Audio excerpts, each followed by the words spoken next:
notamment le nombre des experts qui ont compris que la sécurité à l'Est, plus que notre nation. Parmi les principales solutions, il y a d'abord la nécessité pour nous de régler ces problèmes de gestion de nos frontières parce que elles sont poreuses. Ça, c'est même pas une sécurité. Il y a la nécessité d'isoler la zone des conflits et de sécuriser nos populations qui sont concernées à l'Est du pays. Mais ça, c'est une solution dont la mise en œuvre ne peut pas se faire sans les partenaires internationaux parce que quand nous parlons déjà des frontières, nous parlons des autres pays aussi avec qui nous partageons ces frontières. Ce qui veut dire que notre diplomatie est mise à l'épreuve. Il faudra maintenant que notre action de diplomatie aille dans le sens, pas seulement de chercher des sanctions contre l'ennemi qui est bien identifié, c'est le pouvoir qui dérange notre sécurité, notre paix et la sécurité de la population.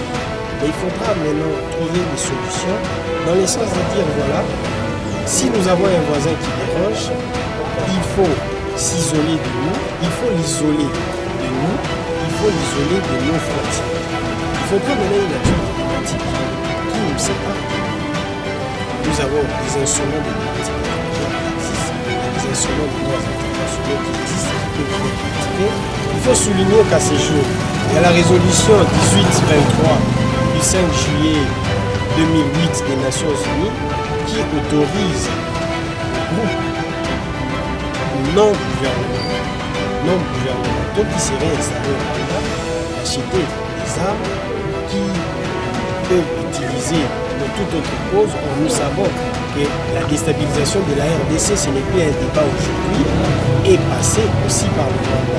Donc il faut décourager ces gens d'initiatives, il faut sensibiliser notre gouvernement sur le fait qu'il faut demander qu'on lève un peu cette résolution des Nations Unies, puisque les Nations Unies sont déjà sensibilisées sur la question et il faudra mettre en place ces mécanismes.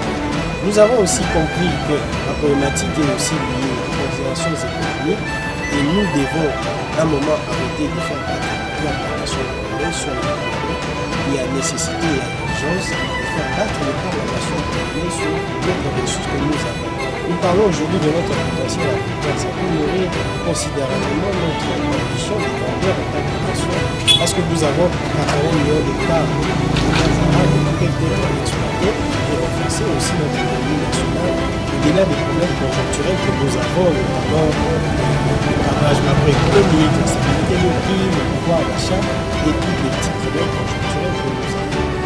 Nous avons travaillé sur la cohésion nationale. Il était important pour nous de souligner que la RDC en tant que nation composée de plusieurs ethnies, il est nécessaire pour nous de travailler dans la solidarité et de considérer que l'unité nationale doit être à tout moment cimentée par tout genre de comportements qui peuvent occasionner l'affaiblissement de cette cohésion nationale. Donc, c'est dans cet esprit que nous avons travaillé. Il y a aussi l'importance pour nous de rappeler l'importance des politiques agricoles, notamment par la valorisation des produits ruraux et que les populations qui sont doivent se sentir importantes et qui peuvent se considérer comme porteurs des valeurs de la nation tout en restant dans leur état international.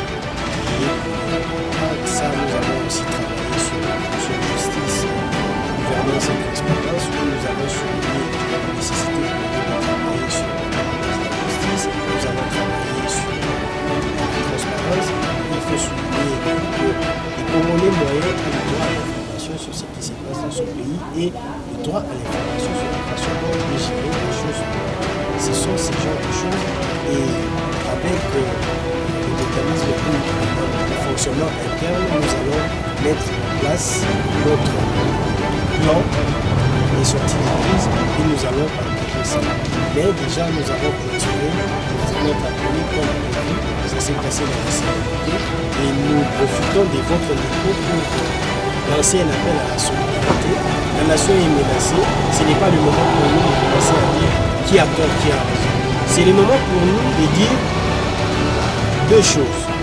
Tous les Congolais peuvent contribuer à la résolution de ces problèmes et tous les Congolais doivent dire ce qu'ils pensent de la façon dont ils